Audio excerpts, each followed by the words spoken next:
एक देवर तो के था ये चादन के चोला में घमंडी नहीं करना चाहिए हो, नहीं करना चाहिए। बाहर की जान था, अरे कब चाहे कब चले जाते काया हाथ नहीं भैया तुम्हें तो मैं था बताओ का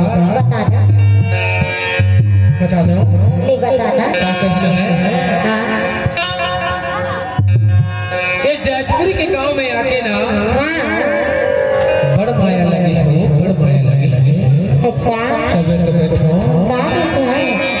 हाउ मना लागे है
अच्छा बड़ा दुनिया के माया करे जा, ये भुला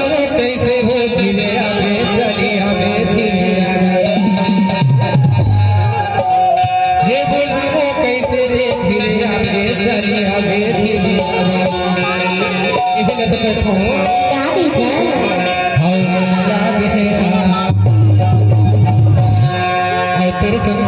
मोरा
हाय हाय